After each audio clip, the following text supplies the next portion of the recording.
오늘은 예수님이 나귀를 타시고 예루살렘에 입성하시를 기념하는 종려주일입니다.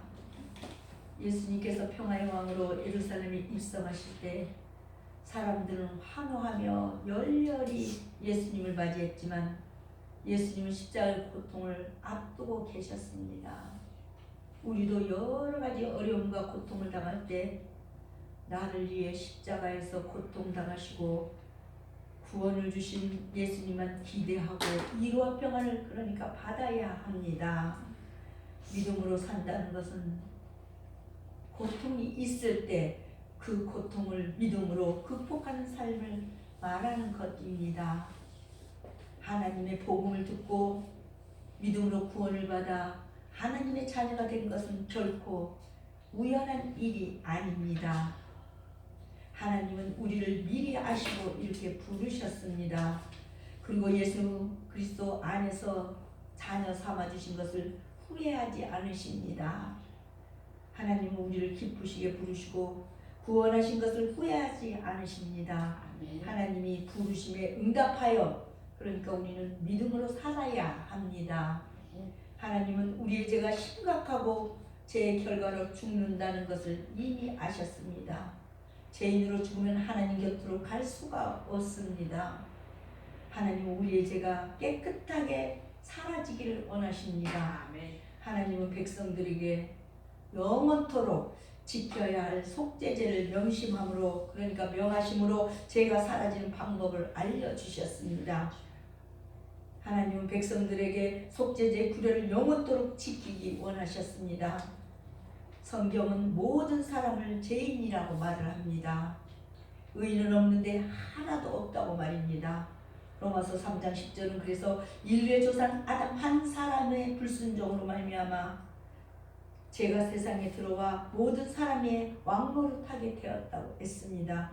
로마서 5장 12절에는 한 사람으로 말미암아 죄가 세상에 들어오고 죄로 말미암아 사망이 왔나니 이와 같이 모든 사람이 죄를 지었으므로 사망으로 모든 사람에게 이르렀다고 했습니다. 하나님의 명령을 어긴 아담은 죄인이 되어서 에덴에서 그러니까 에덴에서 추방당했습니다. 이후 아담의 후예들은 모든 죄인으로 그래서 태어났습니다. 하나님은 사람들이 점점 더 큰 죄를 짓고 있음을 보셨습니다. 하나님이 사람들에게 죄를 그치고 하나님께서 돌아와 의를 행하기를 원하셨습니다. 하나님이 죄인을 책망하게 정말 책망하고 벌하시기도 하셨습니다. 노아의 때는 죄인들을 모두 그러니까 세상에서 사라지게 하시고 의로운 가족들만 남기기도 하셨습니다. 그런데 이후 사람들은 또 죄를 지었습니다. 하나님은 사람들의 의를 행하도록 부르시기도 하셨고 의인을 칭찬하기도 하셨습니다. 우리도 이슬 칭찬해보기도 하고 때려보기도 하고 하잖아요. 죄의 대가가 엄중함을 알려주시고 의로움의 결과가 축복임을 알려주셨습니다. 그러나 죄인이 죄를 회개하는 데는 그만큼의 순종이 따라야 합니다. 하나님은 율법을 받는 이스라엘 백성들에게 죄를 속량받는 방법을 모세를 통해 알려주셨습니다. 하나님은 모세를 통해 속죄제의 규례를 알려주셨습니다. 율법을 받을 당시에는 속죄의 규례대로 따라야 했는데 속죄제의 규례는 하나님이 사람들의 죄를 속량하기 위한 그러니까 은총의 방법이었습니다. 속죄제의 규례 내용 중에 하나님의 은총이 그러니까 담겨 있고 하나님의 은총은 오랜 세월이 이렇게 지난 후에 예수 그리스도를 통해 완성이 되었습니다. 속죄가 은총이고 방법과 완성이 그러니까 은총입니다. 오늘 속죄제를 명하시다 속죄 명령을 말씀을 통해 보겠습니다. 첫째로 아론의 주소로 그러니까 아론의 주도로 누구의 주도? 아론의 주도로 속죄제를 드리라 하신 하나님. 내 대제사장인 회중을 위해 속죄 제물로 삼은 2마리의 염소를 놓고 제비를 뽑아야 했으며 한 제비는 여호와를 위하고 한 제비는 아사셀을 위한 것이었습니다. 아사셀은 속죄의 염소를 가리키는 것으로 우리의 죄를 지고 그러니까 성문 밖 골고다를 향하신 예수 그리스도의 계속 사역을 명료하게 내포하여 줍니다. 아사셀은 제비 뽑아 강야로 내보내져 맹수의 밥이 됩니다. 그렇게 그는 백성의 죄를 속했던 것입니다. 하나님의 법칙은 아버지의 의가 아들의 죄를 대신할 수 없고 아버지의 그러니까 죄를 아들이 대신할 수 없다는 것입니다. 속죄의 의식은 지성소에서 행해져야 했습니다. 이것은 죄가 얼마나 그러니까 심각한 문제이며 우리가 그 해답을 어디에서 찾아야 하는가를 가르쳐주고 있습니다. 죄의 문제는 인간의 노력이나 방법으로 해결될 수가 없습니다. 이것은 하나님께만 해결하실 수 있는 중대한 문제이므로 반드시 그분께로 나아가야만 합니다. 하나님이 모세를 통해 이스라엘 백성의 속죄제의 규례를 알려주실 때 제사장 아론을 지명하여서 속죄제를 진행하게 하셨습니다. 속죄제의 제물로 염소를 드려야 했는데 아론이 제비 뽑은 염소를 속죄 제물로 드렸습니다. 또 아사셀을 위하여 제비 뽑은 염소를 따로 두었다가 강야로 보내게 하셨습니다. 아사셀이란 그러니까 내려놓음, 가버리게 놔둠 그런 이라는 뜻을 가진 단어로서 유대의 랍비 중에는 황량한 강야로 해석하는 그래서 사람들이 있었다고 합니다. 그러나 아사셀이란 양과 염소 중에 죄를 짊어지고 강야로 쫓겨나는 것을 의미합니다. 하나님은 아론에게 수송아지를 잡아서 속죄제를 드리게 하되 속죄제를 드리는 사람 자신과 그러니까 가족을 위하여 드리라고 하셨습니다. 한 사람만이 아닌 가족 공동체 전체의 죄를 용서받아야 하는 의미입니다. 한 사람의 죄는 가족 공동체의 배경을 갖기도 하고 한 사람의 죄가 가족에게 영향을 끼치기 때문입니다. 하나님은 향로의 불을 피워 휘장 안에 들어와 향로의 연기로 속죄제를 가리게 하셨습니다. 휘장 안에 들어간 사람의 죄를 그러니까 범하면 그러니까 들어간 사람이 죄를 범하면 죽을 텐데 속죄제를 바르게 드리면 죽지 않을 것입니다. 또 수송아지의 피를 속죄제 동쪽과 속죄제 앞에 뿌리게 하셨습니다. 이스라엘의 자손의 그러니까 이스라엘 자손의 범죄와 지성소를 위해 속죄를 하고 부정한 해망을 위해서도 속죄해야 합니다. 이스라엘의 모든 죄를 피로써 속죄해야 합니다. 두 번째로 속죄제를 드리는 방법을 알려주신 하나님. 피를 뿌리는 것은 속죄의 표요 성결하게 한 의식이었습니다. 피가 없이는 성결하게 될 수가 없다고 히브리서 9장 22절은 말씀하고 있습니다. 모든 물건이 피로서 정결케 되나니 피 흘림이 없은즉 사함이 없느니라고 말씀을 하십니다. 죄인된 우리가 깨끗함을 입고 하나님과 화목할 수 있게 된 것은 그리스도의 피로 인함이라고 베드로전서 1장 18절 19절은 말씀을 하십니다. 너희가 알거니와 너희 조상의 유전한 명령된 구속된 것은 은이나 금같이 없어질 것으로 한 것이 아니요 금이나 은으로 된 것이 아니요 오직 흠없고 점없는 어린 양 같은 그리스도의 보배로 피로 한 것이라고 기록하고 있습니다. 모든 기구는 거룩함으로 거룩의 표시인 피 흘림이 그 위에 있어야 합니다. 피로써 속죄하는 것은 속죄제의 규례였지만 후에 예수님의 피로써 온 인류의 죄가 속죄되었습니다.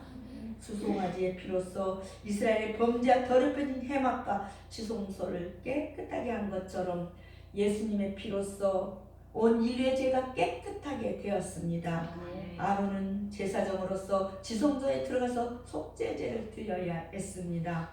아론은 자기의 지방과 이스라엘 온 회중을 위해 속죄하고 부정하게 된 해막을 위해서도 속죄해야 했습니다. 본인의 죄뿐만 아니라 그러니까 민족 공동체와 하나님이 머무시는 거룩한 장소를 더럽힌 것까지 모두 속죄제해야 합니다. 예수님 십자가에서 돌아가심으로 인류와 더럽혀진 성전 그러니까 즉 신앙의 오염과 훼손까지 속죄하셨다는 것입니다. 하나님은 아론에게 속죄제의 방법을 이렇게 알려주셨습니다. 아론이 속죄제에서 나오기까지 이스라엘 백성들 누구도 해막에 머물지 못합니다. 아론은 여호와의 전에서 수송아지와 염소의 피를 가져다가 제단 귀등에 있는 뜰불에 이렇게 뿔들에 바릅니다. 또 손가락으로 피를 뿌려서 이스라엘 사람들로부터 더럽혀진 제단을 정결하게 합니다. 아론은 아사셀로 지정되어서 아직 살아있는 염소의 머리에 안수를 합니다. 그 안수는 사람들의 죄를 염소에게 모두 전가한다는 의미입니다. 이후에 아사셀 염소는 사람들의 모든 불의를 짊어지고 광야로 내몰립니다. 아론이 지정한 사람이 염소를 광야로 끌고 가서 놓아버립니다. 이 염소는 속죄제를 위해 구별된 두 염소 중 아사셀을 위한 것입니다. 이스라엘의 제사, 그러니까 그 제도는 약속된 분이 오실 때까지 예포였으며 완전한 것은 아니었습니다. 속죄의 표은 그러니까 예수 그리스도 안에서 온전히 성취되었습니다.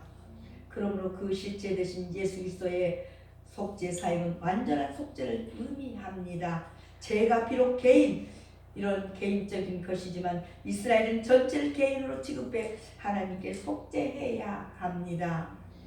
세 번째로 속죄 제물의 처리 방법을 제시하신 하나님, 오늘 영원히 지킬 규례를 주셨습니다. 이 규례를 하나님이 경고의 나팔소리로 우리는 들어야 합니다.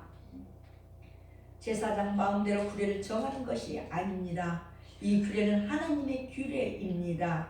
아론이 여호와께서 모세에게 명령하신 대로 행하니라고 오늘 34절 말씀을 하십니다. 명하신 대로 행하리라.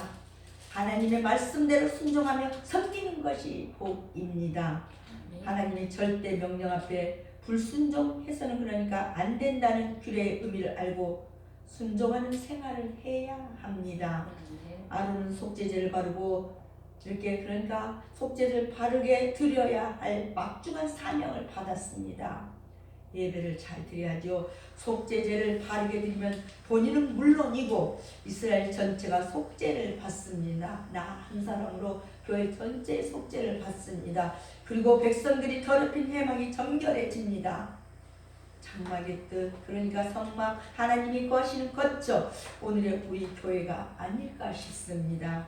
즉 하나님께서 속죄제를 드린 민족 공동체와 신앙의 중심지 모두를 수용하십니다. 이제는 드려진 속죄 제물을 어떻게 처리해야 할까요? 오늘 하나님은 속죄 제물을 처리하는 방법도 이렇게 알려주셨습니다. 하나님이 속죄제를 드려야 할 이유와 목적 그리고 방법을 알려주셨고 그 이유는 그 후에는 그러니까 속죄 제물을 처리하는 방법도 알려주셨습니다. 하나님은 시작부터 끝까지 그러니까 사람에게 필요한 모든 것을 꼼꼼하게 알려주십니다. 아론은 회막의 지성소에 들어갈 때 입었던 세마포의 옷을 벗습니다. 몸을 씻고 다시 옷을 입은 후 백성을 위하여 번제를 드립니다. 속죄 제물의 기름을 불사르고 아사셀 염소를 강야로 끌고 갔던 사람은 돌아와서 옷을 빨고 몸을 씻은 후에 자기 집으로 돌아갈 수가 있습니다. 속죄 제물을 댄 수송아지와 염소와 가죽, 고기와 배설물을 밖으로 가지고 나가서 불살라야 합니다. 불사른 사람 역시 옷을 빨고 몸을 씻은 후에 집으로 돌아갈 수가 있습니다. 아사셀 염소와 속죄 제물은 다른 사람 모두 죄를 뒤집어 쓴 그러니까 제물을 만졌으므로 목욕하고 옷을 빨아 깨끗하게 한 후 집으로 돌아가야 합니다. 죄에 접촉했던 것을 전념시키지 않아야 하는 의미입니다. 아까 우리 영희 목사님께서 그 균을 그 나라의 균을 이 나라로 가져오면 안 되기 때문에 할 수 있지만 안 해야 된다고 하지 않습니까? 이렇게 전염시키지 않아야 하는 의미입니다. 속죄에 규례가 있다고 오늘 29절 34절은 말씀을 하십니다. 매년 일곱째 달 10일에 제키라고 했습니다. 일곱째 달에는 이스라엘에서는 제1월로 계산되어진다고 합니다. 제사장은 1년에 한 번씩 제사장의 그러니까 지성소에 들어가 비의 제사를 드려 백성의 죄를 대속하는 일을 해야 하는 것입니다. 이 규례는 예수 그리스도께서 오셔서 정말 드려주실 십자가 제사의 예포였습니다. 어떤 제사도 불완전한 제사입니다. 예수님이 빠지면. 마지막으로 영원토록 규례를 지키라고 명하신 하나님. 하나님은 백성들이 죄를 용서받고 정결하게 되기를 원하십니다. 제사장 한 사람, 가족, 민족 공동체 그리고 하나님의 거룩한 장소, 죄를 뒤집어 쓴 재물을 만진 사람 모두가 정결해야 합니다. 또 죄가 전염되면 안 되는 것 아닙니까? 하나님은 죄의 확산을 원하지 않으십니다. 죄는 가만히 내버려 두어도 퍼지게 되어 있습니다. 사람은 죄 확산을 막으려고 그러니까 적극적으로 노력해야 합니다. 사람의 지혜로는 죄의 확산을 막을 수 없으므로 하나님의 명령에 따라야만 합니다. 하나님이 제시하신 방법으로 죄의 확산을 막을 수 있기 때문입니다. 하나님은 이스라엘에게 속죄제의 규례를 영원토록 지키라고 명하십니다. 해마다 7월 10일이 되면 백성들이 아무 일도 하지 말아야 하는데 본토인이나 거류민이나 모두 해당된다고 했습니다. 속죄제를 드리면 모든 백성이 하나님 앞에서 정결하게 됩니다. 기름 부음을 받아 제사장의 직임을 감당하는 사람은 거룩한 세마포 옷을 입고 지성소에 해맞게 그런 제단, 그러니까 제사장과 백성과 회중을 위하여 속죄해야만 합니다. 이스라엘 백성들을 1년에 한 번 속죄하되 하나님이 모세에게 명하신 대로 아론이 행하여야 한다고 했습니다. 이는 이스라엘 미리 그러니까 영원토록 지킬 규례입니다. 7월 10일은 대속죄일이라고 했습니다. 하나님은 영원토록 지킬 속죄의 규례를 아들이신 예수님에게 십자가에서 피를 흘리게 하심으로 인류에게 실현하셨습니다. 백성이 지킬 규례가 있습니다. 오늘 31절 이는 너희에게 큰 안식일이니 너희는 스스로 괴롭게 할지니 영원히 지킬 규례라고 했습니다. 1년에 한 번 이스라엘은 온 회중의 모든 죄가 속감받는 날이라는 것입니다. 이날의 백성들은 모든 노동을 중지해야 합니다. 안식일은 하나님이 그 백성을 위하여 세우신 축복의 규례입니다. 그러므로 안식일을 거룩하게 지키는 것은 범죄한 영혼이 주님의 안식일에 동참하는 가장 큰 축복입니다. 하나님께서 영원히 지켜야 할 규례를 이렇게 주셨습니다. 이 규례는 그 백성을 보호하시기 위함이었던 것입니다. 우리 성도들이 지켜야 할 규례는 그러니까 하나님의 명령임을 알고 순종하는 생활을 해야 합니다. 대속죄일은 이스라엘 백성들이 영원토록 지켜야 할 규례였다고 31절 34절 말씀하십니다. 이는 곧 인간이 하나님 앞에서 죄를 범하는 한에는 계속해서 속죄와 사죄의 삶을 살지 안 된다는 것을 보여주고 있습니다. 이러한 사실은 죄 가운데서나 태어난 타락한 세상을 살아가는 우리 모든 성도들은 죄와 눈물과 사망이 없는 영원 그러니까 복락의 세상 하늘나라에 이르기까지 결코 회개와 속죄의 삶을 중단하지 말 것을 교훈해 주고 있습니다. 그렇습니다. 비록 우리들은 그리스도의 보혈의 공로로 모두가 구원의 은총을 받긴 했지만은 그러나 일상생활 가운데서도 범하는 모든 죄와 허물은 항상 사함받아야 하는 것입니다. 그럼 어떻게 할까요? 늘 성경에 나와서 회개해야 합니다. 실로 끊임없는 회개와 속죄를 통해 성화를 추구해 나가는 삶, 바로 이것이 영원토록 지켜야 할 대속죄 규례의 신학적 의미입니다. 사랑하는 우리 목자교회 가족 여러분, 우리는 그리스도의 구속의 은총을 이렇게 새 사람을 입고 새 생명을 얻어서 하나님의 자녀가 된 성도들입니다. 이전에 우리는 죄와 허물로 죽을 수밖에 없는 존재였을 것입니다. 그런데 하나님이 무한하신 사랑과 예수 그리스도의 피 흘리신 사랑으로 우리는 하나님과 화해하고 구원을 받게 되었습니다.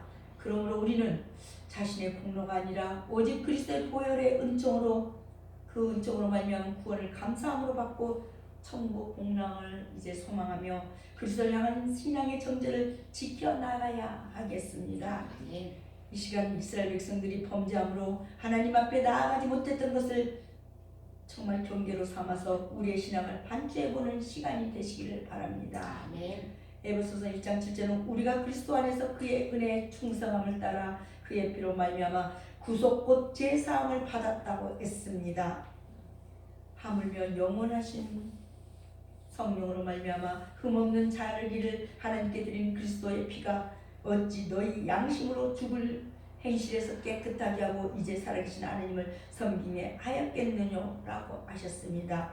요한일서 5장 12절은 아들이 있는 자에게는 아들이 있는 자에게는 생명이 있고 하나님의 아들이 없는 자에게는 생명도 없다고 했습니다. 고린도후서 13장 5절에도 너희가 자신을 시험하고 너희 자신을 확증하라고 했습니다. 예수 그리스도께서 너희 안에 계신 줄 너희가 스스로 알지 못하느냐? 그렇지 않으면 너희가 버리운 자라고 했습니다. 요한복음 3장 36절에는 아들을 믿는 자는 영생이 있고 아들을 순종치 아니하는 자는 영생을 보지 못하고 도리어 하나님의 진노가 그의 머물러 있다고 했습니다. 여러분은 이미 영생을 얻은 주님의 백성들입니다. 이미 또 소명을 받는 사역자들입니다. 더욱더 하나님의 은혜 안에서 제단 안에서 회개하고 앞으로 받을 모든 은혜의 복을 그 은총을 다 받아 누리시는 여러분이 되셨으면 좋겠습니다. 아멘. 기도하겠습니다. 하나님 감사합니다. 우리가 낙심하고 좌절할 때 일어날 힘을 주시는 자비로우신 우리 아버지 하나님, 우리의 죄를 사하여 주시기 위하여서 독생자에게 십자가원을 허락하심을 기억하는 성주간이 시작되는 날 이렇게 예배 불러주셨음을 감사드립니다. 고난 주간이 주님의 남은 고난을 기억하면서 지은 죄를 회개하고 용서받아 정결한 영으로 거듭나게 하여 주시옵소서. 아멘. 오늘도 한 사람 정말 가족, 민족, 공동체와 하나님의 거룩한 장소인 우리 성전을 깨끗하게 십자가에 썰리신 보혈의 제 씻음을 받게 만들어 주시옵소서. 아멘. 눈물을 흘리며 씨를 뿌리는 자는 기쁨으로 탄을 거두게 하셨던 우리 아버지 하나님, 그리스도 예수님의 남은 고난에 동참하는 순교자의 심정으로 한 주간을 살면서 마음이 넓어지고 큰 믿음으로 승리케 만들어 주시옵소서. 아멘. 특별히 우리 교회에 맡겨진 일을 통해서 하늘 영광을 드높이게 만들어 주옵소서. 아멘. 헌신하는 모든 성도들을 이루하시고 그들의 수고가 하늘 축복이 임하는 징검다리가 되게 하여 주옵소서. 아멘. 각 가정마다 함께하여 주시옵고 교회와 모든 되어진 일에 함께하여 주옵소서. 아멘. 예수님의 이름으로 감사하며 기도하옵나이다. 아멘. 아멘.